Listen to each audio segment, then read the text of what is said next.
also quite some time. So looks like we're live. Looking forward to hear from our audience, to see who is with us today before we kick off the meeting.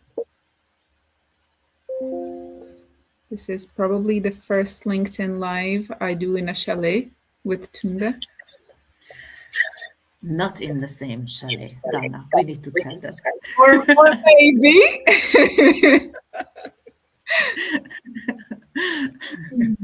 Who knows? I think there is a suspicion we are sitting next to each other, but that's not the case. Who knows? Who knows? These days, you can never tell. Let's see. Still looking to hear from our audience who's with us today. Please give us a comment if you see us live. That would be fantastic.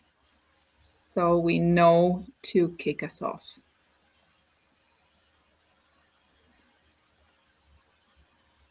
It looks like it's happening.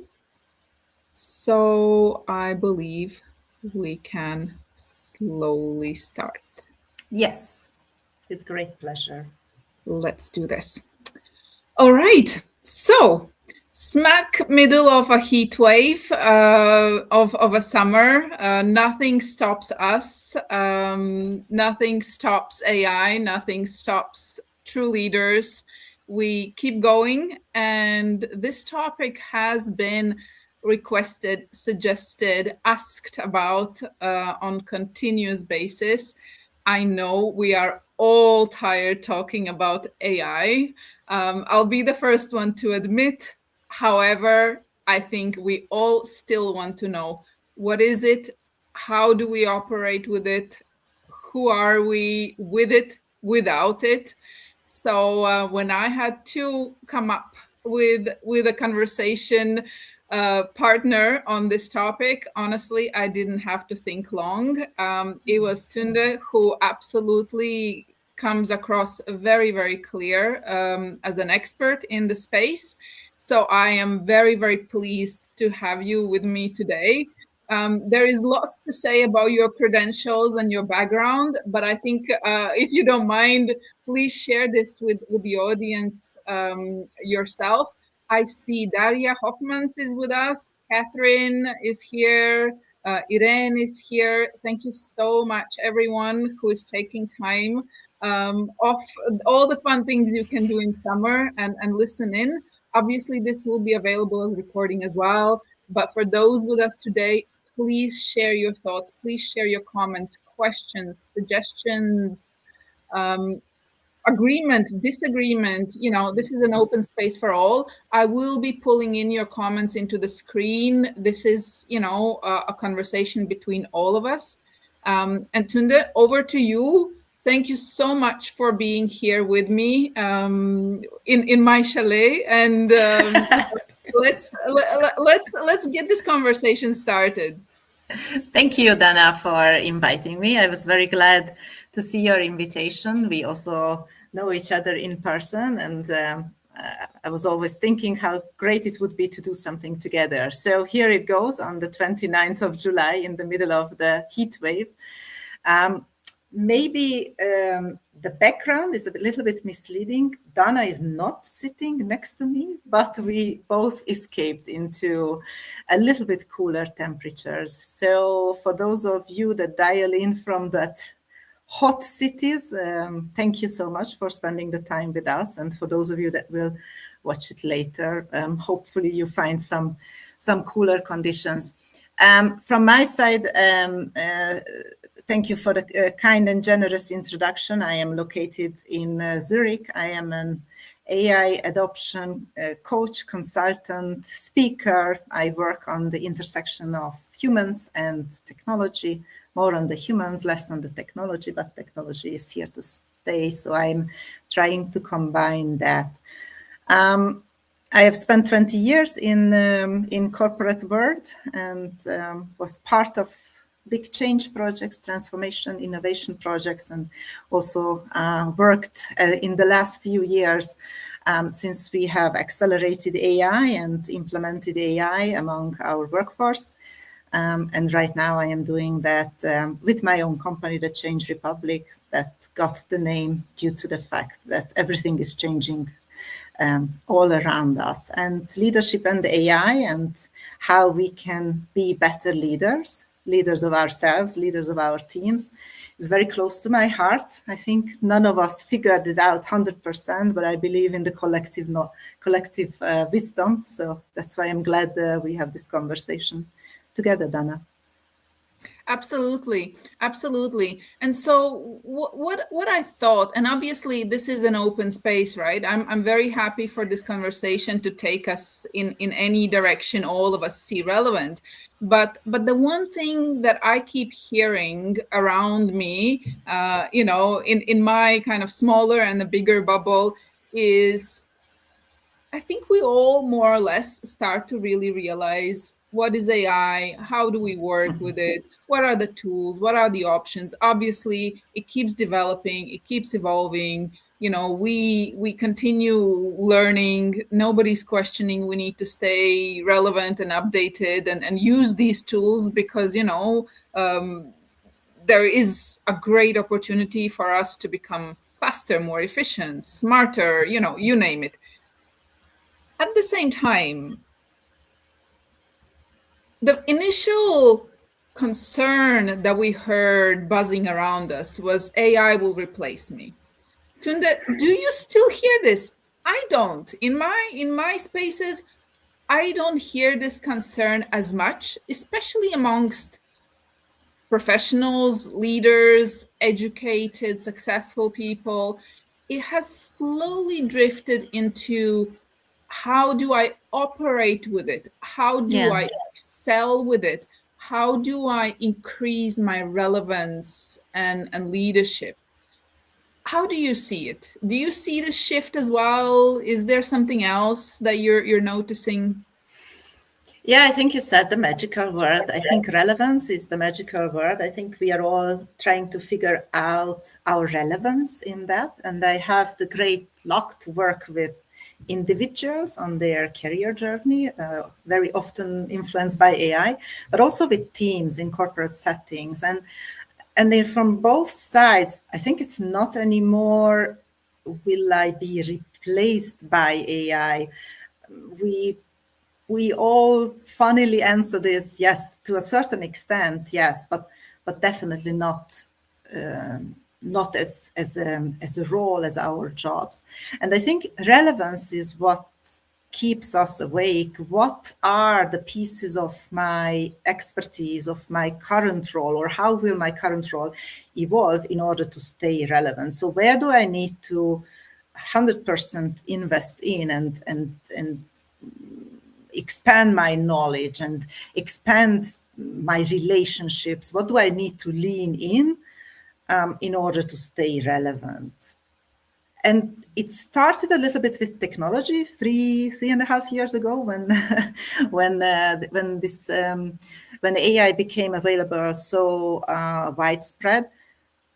But I think essentially the answer to relevance is going away from technology, and we are trying to figure this out. How can we as humans, what do we possess as humans, which is going to be relevant, which is going to be needed, which is going to give us the opportunity to have occupation, to earn money, and so on. Yeah.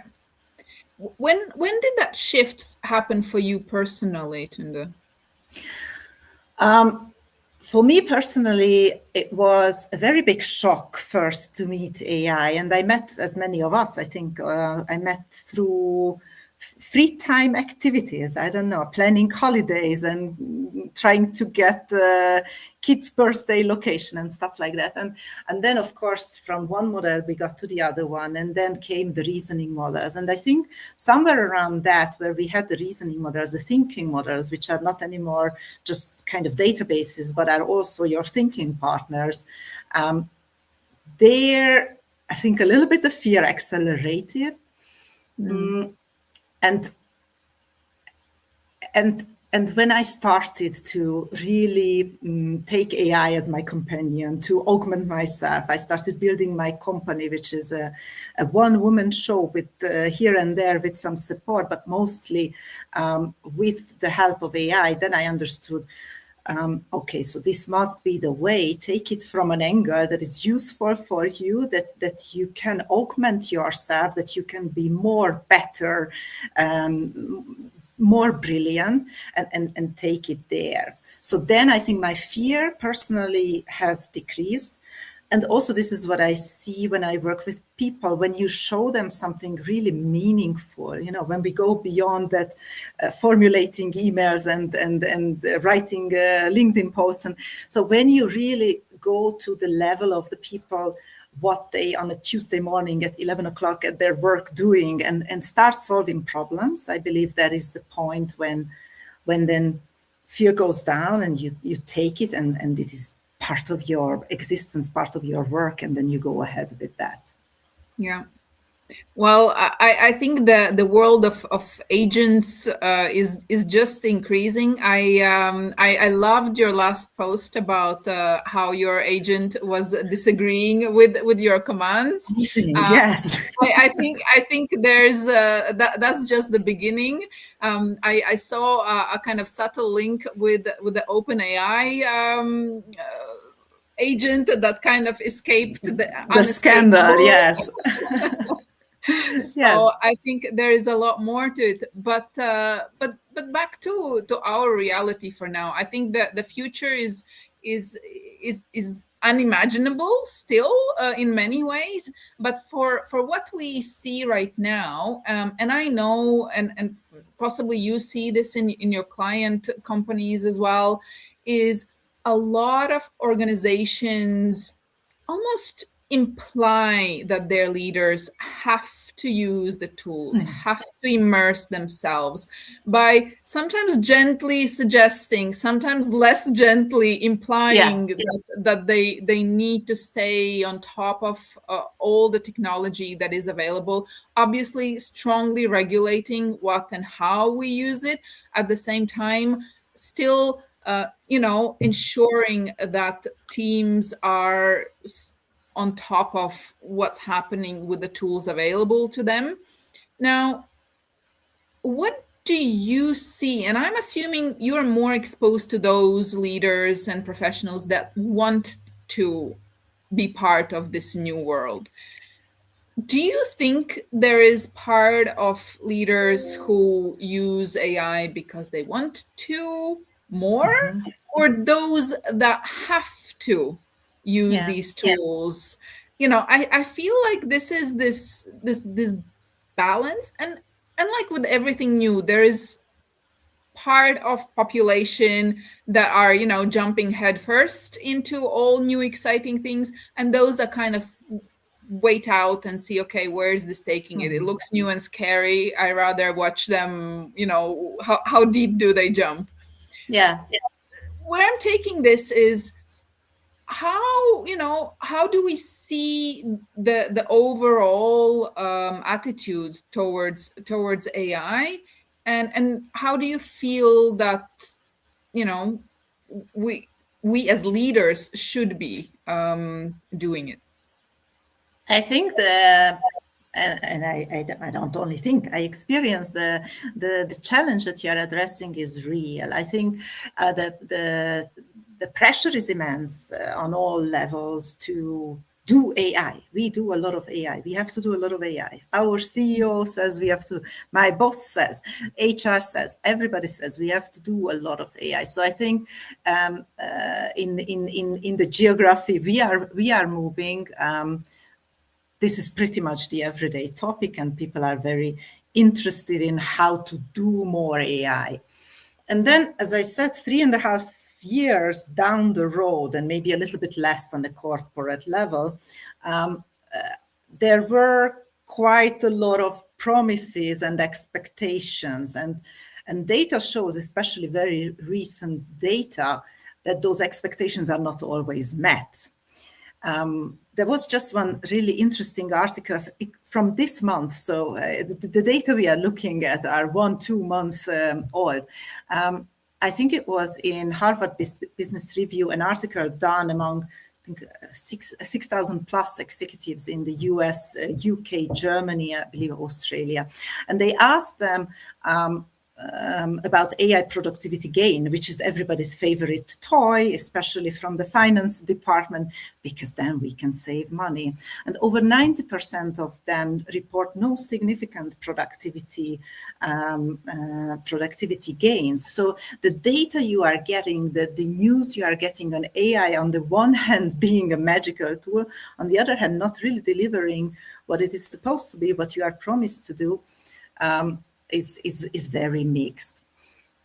And what I see is very different with these technologies, that maybe in these 3.5 years, and maybe in some cases even longer, it has been treated as a transformation project, as a technology project. Very often it is also orchestrated, led by technology leaders from the IT side, or maybe from chief AI persons. And we came to a point when it is stuck in a lot of cases with people. So some people are on this journey and they go on the journey and they are championing and they're looking for use cases and they are 10xing themselves on the road. And there are also some people that still have that fear, still are afraid to follow, first of all, the projects in their companies, let alone they don't want to invent new use cases. And I see in the past 6 months, I have a lot of conversations about this angle. So how we can enable the people, because at the end of the day, I firmly believe you need to empower the individuals in those teams, in those corporates. You can't speak about them as people, as transformation subjects.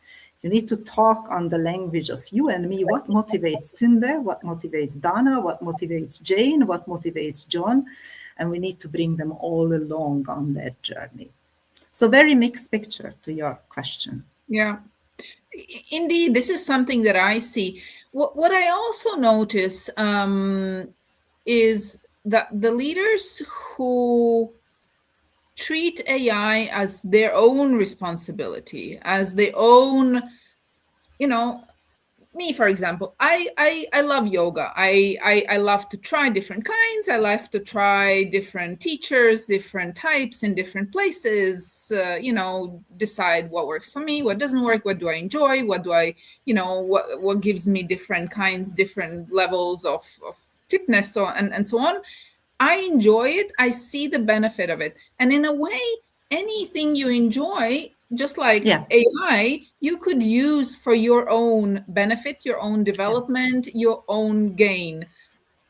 Sure, it's for your professional capability as well. So your employer may or may not benefit. Mostly it could, if you 10 times your productivity or, efficiency, and you can, invest more time on side projects and connect with the peers, etc. Now, I feel that the leaders who treat it as their own kind of little project, they excel in many ways. They don't treat it as, I need to go to the gym. I really can't be bothered. But, my doctor says I need to go to the gym. So off I go, right? I look for 200 excuses Absolutely. not to do it today. But, fine, I'll do it. So in a way, if you treat it that way, then it kind of kills the purpose, Absolutely. And there's no gain from it. So the leaders that I personally engage with, who share, what they do and how they do, and they almost contagiously bring others along in it with them, and that's just beautiful. Yeah, and the same goes with AI. I mean, you mentioned your gym story, that your my doctor says I need to go to the gym. Likely you will not be sustainable. Likely you will push yourself to the gym once or twice because you think about your doctor, but you don't fear the necessity of your health, of your body, of whatever motivation you find intrinsically in that. And I see the same with AI. If it's the CEO saying, if it's the CFO pushing, if it's the team leader pushing, you have to do AI, people freeze. A lot of people freeze. Some will always be motivated because there are always the innovator, there are always the champions, the ones that have fun with gadgets. And there will be the ones that ignore or just plain ahead say, my job, I am in my job, AI cannot do anything. And there is a lot of that. And the reason is the motive is the same, that they don't find this intrinsic motivation. And I think that's a train that we almost missed in corporate world, because you can't, of course, you have to connect it to KPIs and gross margin and all that jazz, but you have to connect it also to your people. So thinking through that, what I like to speak about, what I like to work with, how can I motivate you? What can I tell you, show you, make you think of that will make you be the owner of that AI journey? And you will do it not because your CEO says it, not because your boss says it, but you want to do this. And there is tons of studies in the past few years. Don't forget, this is a very short knowledge that or period. Tons of studies are showing, PwC is showing a second time in a year, that if you've got these skills, if you've got AI skills, you have learned it, it's demonstratable on your CV, you've got use cases, you've got success stories, your market value is, I don't know, 62% up compared to those who ignore, who don't do it. So there is a lot of motivation, Dana, on an individual level, because we are all thinking 10, 20, 30 years of professional life. But that's only one. Maybe not everybody is motivated by that, but there is so much that we can think about that motivates us. And I wish more companies would be also thinking in that angle, because otherwise it's just an external pressure, just another must. Yeah. I'm a little bit on the edge. I want to go back to the point that you made about the career advantage that it does. But I also want to bring up this comment that someone said. And it's so funny how it links to our gym example, because it says AI gym supported daily usage programs. The person says, I encourage employees to adopt AI healthy habits and exercise daily. So, I don't know about you. I've also not been a gym lover, but the moment you get into the rhythm, the moment you find the tools that give you joy, that you can still, watch your series and do it and still come out really, happy and motivated and endorphins are kicking. I think this very much is what this person is saying, right? Yes. If we do tiny bite-sized AI exercises every day, you start connecting, actually I could also do this and that, and come to think of it, right? 100%. And I would go even further. I mean, those very little AI exercises that you mentioned you do on a daily basis. I mean, rarely anybody wakes up in the morning and says, I would love my Excel, in my Excel between cell K24 and K70 to have like an automation. We don't wake up with such use cases. Those use cases or those appetizers, those need to be connected to something closer to our humanity. And you mentioned your yoga example. I started holiday planning. I started kids' birthday planning. I started shopping, compare me subscription prices, whatnot. So it needs to come from very relatable use cases. It's a muscle we need to develop. It's a muscle for a very long time. I had a post-it in the corner of my laptop. It said AI ? Which means like, what can I ask AI from regarding this topic? How can I use AI just to have myself reminded all the time? Now, these days, I don't need that anymore, but it's a muscle that we need to grow, and it needs to go through very relatable examples. I think the most magical moments I have had with my clients is when we really go to, okay, so what do you do? Tell me something that really hurts you, that you want to get rid of. How can we rethink that? It needs to be really, otherwise there is no ownership. If you don't feel the pain, if I'm not soothing your pain, you will never be motivated. Yeah, absolutely.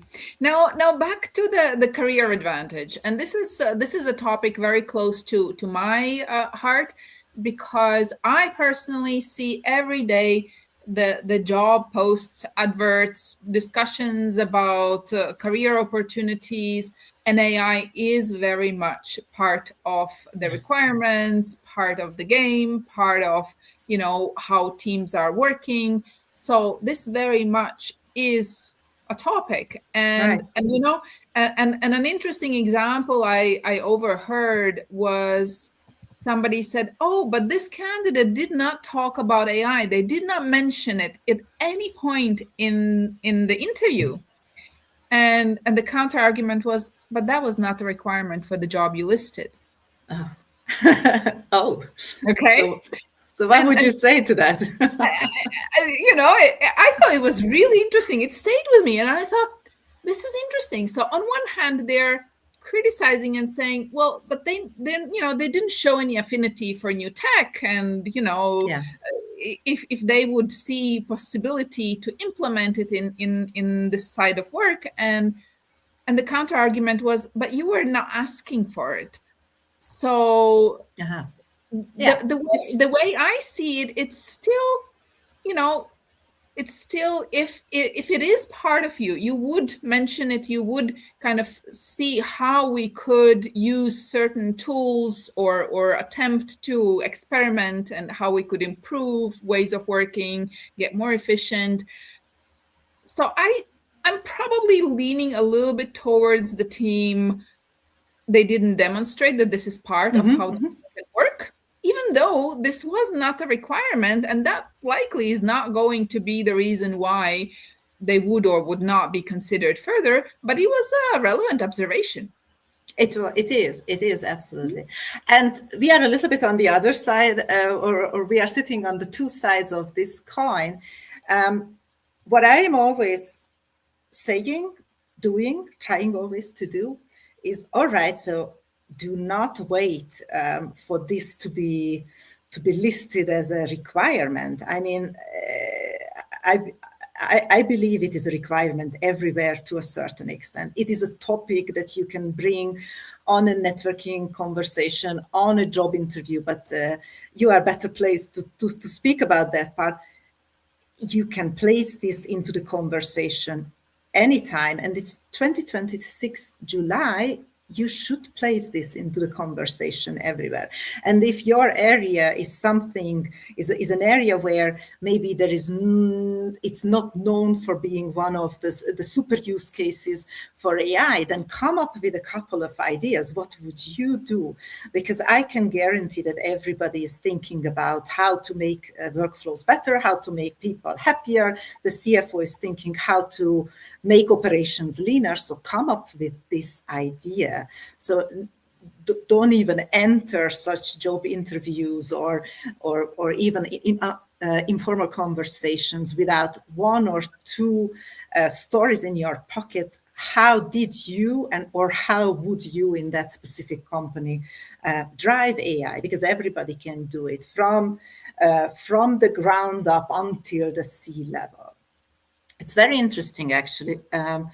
I have also been reading about this. What we also see is that on C-level, on executive level, on leader level, so people that have several direct reports, the higher you go, the more the AI adoption is. And that is also sometimes maybe discourage, can create some kind of psychological barrier, like the boss figured it out all. What can I still come up with, right?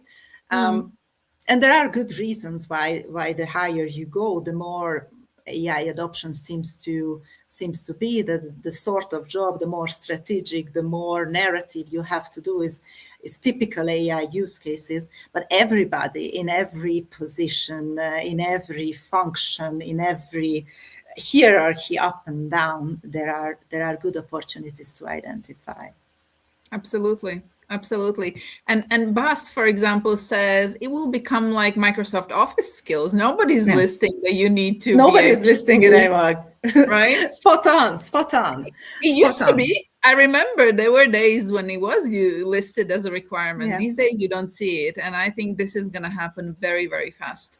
But I wanted to tie this thought to those of us that are not looking for a job right now, that are not, trying to impress anyone, but possibly are happily employed, enjoying their job, learning about AI and opportunities to implement in their work.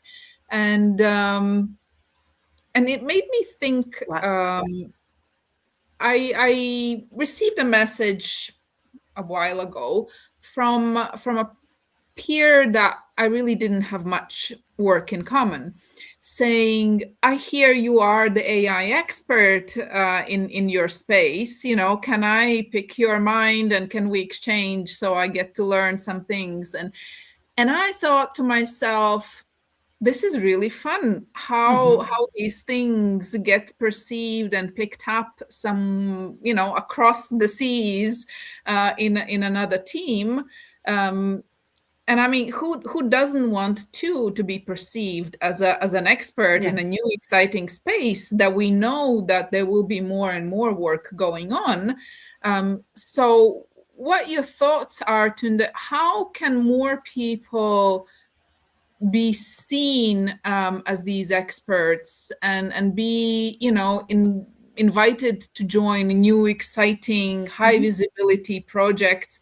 And I guess I don't need to explain why is this relevant for those of us that want to grow and develop their careers, because being in places where action happens and where leadership really pays attention these days, that's definitely a good place to be for growth and development. How can we get more opportunities like this? Solve problems. So look for problems and solve them. It's really simple. I experienced that on my journey, experiments, playground with AI. The real breakthrough, the real step level comes when you really solve problems. I mean, yes, we all love those exercises when we can create wonderful sounding birthday invitation cards, or when you can phrase your email to your boss whom you are mad at in a way that he doesn't get that you mad at. So we all get, but those are not really real problems. Those are like nice to haves. So I think the best way is that if you really look at your work, what are you doing Monday at 8, 9, 10, 11, or if you are a team, what are you guys really suffering about, would love to get rid of, because it takes too much time. You have to go from Excel to system to Word file to Excel. It's super tedious. Find those problems and speak to your AI. Ask your AI. You don't even have to come up with the solution on your own. Just ask your AI, describe it as detailed as possible. What is the problem? Why does it cause you trouble? Is it time? Is it effort? Is it money? What is costing you? And ask the AI, based on what you know, how I work, what I do, how can I find a better solution for this? If you want to be really thorough, please dictate. This is my secret tip. In the past few weeks, I have stopped writing almost entirely into chatbots. I am trying to dictate all the time. I've got this I've got this old style headset as well on my computer, so I'm always just dictating. You get out so much more information. You speak from your heart. You really talk about the problem that you want to solve, and try to go with that. Try to see what the AI says. Pro tip, do not believe the first solution that the AI will come with. Try to tweak it and so on. But I really see this is the way how you can become an expert. And I dare saying that the reason why also, for example, in your story, your colleagues take you as an expert is because there has been some problems that you have solved, and word went around that you have a workflow, you have an app, you have a little trick how you can solve a problem.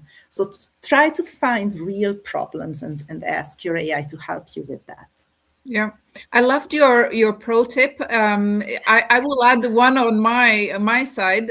Since we're all here about real solutions and ideas, my pro tip is I always like to add at the end of my prompt is ask me questions to get the full picture.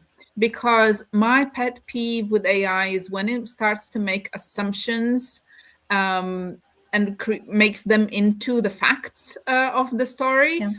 I get so irritated. I'm like, if you don't know something, make no assumptions and ask me questions to get the full picture in order to be able to give me the most complete answer. That truly makes a big difference in the result that I get. And I think that approach also saves you a lot of money, because if we are going down the road and you start building stuff, I also use your trick. When I actually want the AI something to build, I mean, these days with, for example, I am on Claude, and with Claude Fable, you run out of tokens real quick if things go wrong, and if the AI starts building and creating stuff that is useless. So I very much like this approach. It is very efficient with time and also money.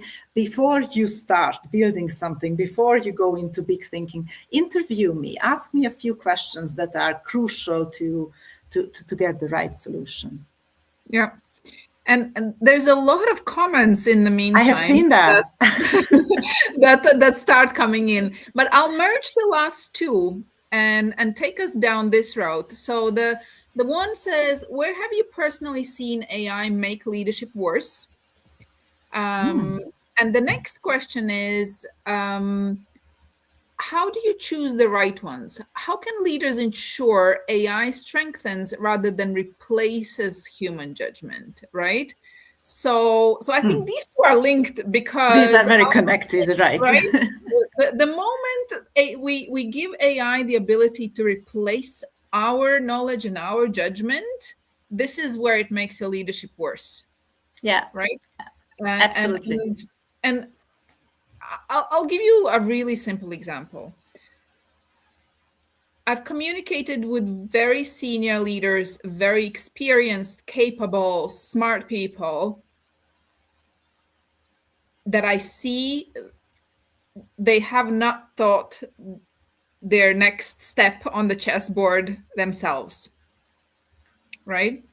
And in my eyes, it's not a global, critical, strategic decision. It's a really simple next thing, but they've outsourced it to AI down to the last dot. And for me, this kills the credibility. If you cannot give me an answer that you have typed 3 sentences yourself and you have fully not even bothered to proofread it, and there's, basic logical mismatch, I feel that this makes the leadership worse because there are things, and we need to be very, very mindful and critical on what do we still keep human and where can we use the tools. I wonder what examples you've seen, Tünde, and how do you see this? It's a great question. Thank you, Jane and Iman, for this. I see the worst examples are on the both extremes. So very, very less and less frequently, but I still come across stories through my own experience or through my clients when when you hear that, oh, we have always done it this way, this has always worked, we don't need to integrate AI in any way, not even as thinking partners. It has been always running this way, complete ignorance and, in my view, complete arrogance. In 2026 July, you can't run operations this way. But this absolute negligence, when you do not even give a chance to augment yourself, to deliver better services to your clients, to deliver better experiences for your people, whatever role you are doing, but just like the complete ignorance. So that's one of the worst examples I have seen in terms of AI and leadership. And the other one is exactly what you are addressing, is when it becomes a copy-paste exercise. And I think after a while we are all very trained with our eyes, with our ears, to hear what is human and what is not. When you have completely outsourced that, when you do not insert yourself in step 1 and in step 8, at least in an 8-step process, in order to remain human, to do that critical judgment, to take the decision, So these two extremes, I believe, are the worst that you can do with AI. And I say it also with the modesty of knowing how difficult it is to find the right balance of, okay, what do I give up? What do I keep? But with the practice, you get that. I think we are not anymore in that world where you can just completely ignore that. And hopefully we are not in a world where we can just all go home because some kind of chatbot is going to take all the decisions. Because then, Dana, we can all go home.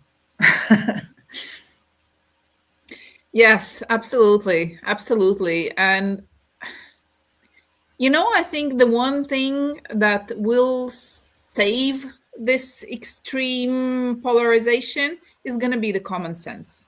Yeah. Oh, well. And who has common sense, AI or humans? Well, I think that's something we should not outsource at any point. This is something that I believe is still not exactly common, but the little common sense that us humans have, I think we really should stick with it and keep it, because the tools will evolve and they will get better and they will get smarter, but they will not have the common sense the way that each of us perceive it to be. And as flawed it can be for each of us, I still really believe that we should attempt to keep it, because otherwise, what's the point? Yeah, 100%.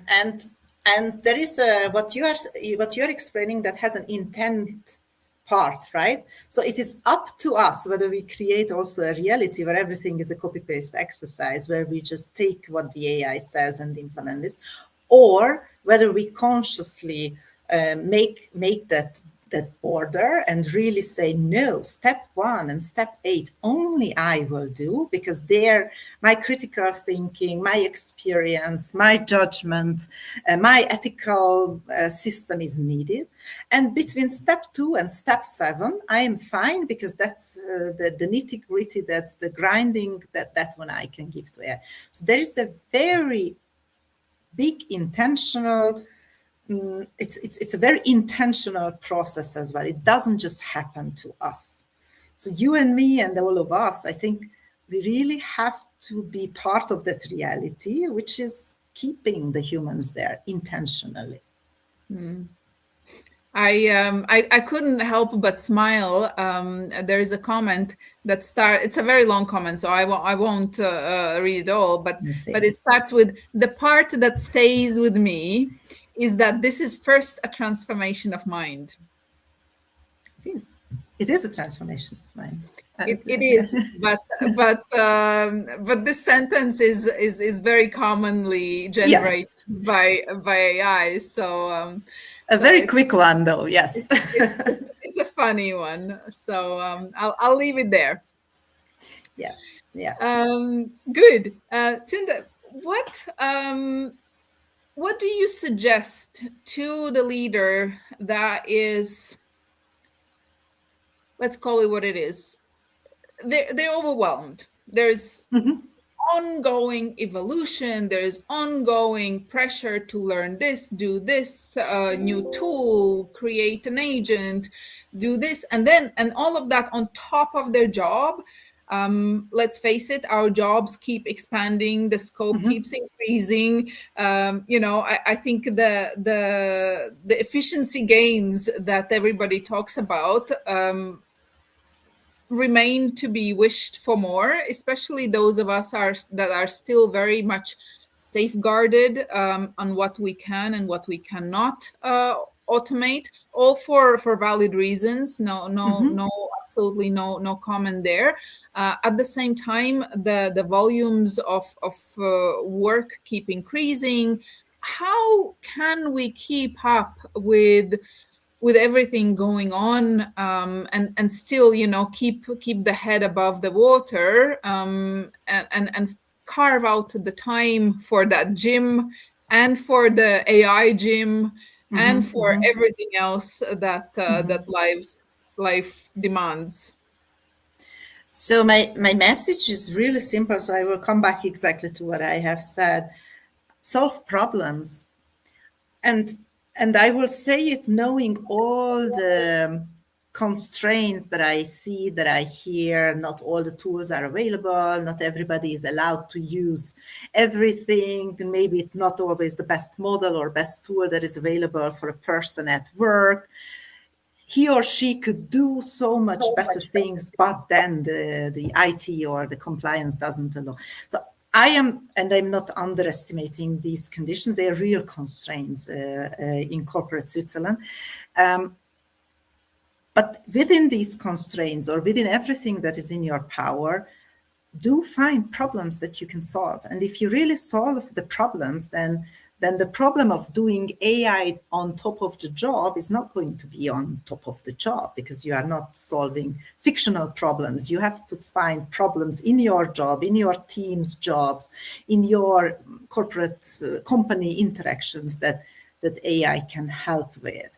And it's a bumpy road. So maybe you have to submit business cases for tools. Maybe your team have to submit champion cases. I don't know. It's a bumpy road, but my message is find those problems that you can solve in order to make your work easier, in order to prepare for those new tasks that are coming at you, and essentially at the end of the road, or towards the end of the road, that you can do what you are really good at, where your humanity is needed. And this all has a lot to do with ownership. And I believe that is the very big difference compared to previous transformation projects that we have been doing. It's everybody's, it's Tünde's, it's Dana's, it's John's, it's Mike's, it's Janet's own responsibility at their work, probably in their private life as well, to get the crack of this tool, get the crack of this technology, to find the next use case. It's everybody of us have to have this inner engine, and it's all, if we are pulling all of us a little thread, then we can move very big weights together. I love that. I guess this is the perfect wrap up for our session. Let's go find the problems. I have more to share with all of you. If anyone wants a problem, I have one for everyone. Go and make you will get a lot of messages, Dana, afterwards. Yes. No worries. I get a lot of messages as it is, so that's not going to change a lot. But no, jokes aside, let's find those problems that we can all attempt to solve. Let's find some creative new solutions. Let's find a thinking and brainstorming partner to get ahead of them. And Tünde, I will compare you with Barack Obama, because that was the one advice that he gave. There is a very viral clip that he gave to someone who asked how to be successful in life. And he said, offer solutions to problems to people. Don't bring people problems, bring them solutions. So if we do that, we will all be as successful as Obama. And if we have AI to help us in that, I mean, Go for it. Yeah. we're very well placed for that, right? No, absolutely. I didn't know this, but sounds really something I can only agree with. And thank you for Dana, to you as well, for creating the space for these discussions with me, with all the previous guests, because I think these are the spaces when something flips, hopefully, and we can all help each other and get us ahead. So thank you for creating the space, and thank you for everybody who commented there, and I will afterwards go and answer them if we could not answer here. It's only together that we can bring this journey forward successfully. Absolutely. Absolutely. Thank you, everyone. Thank you to those that watch a recording of this, and see you around on LinkedIn. Okay. Thank you.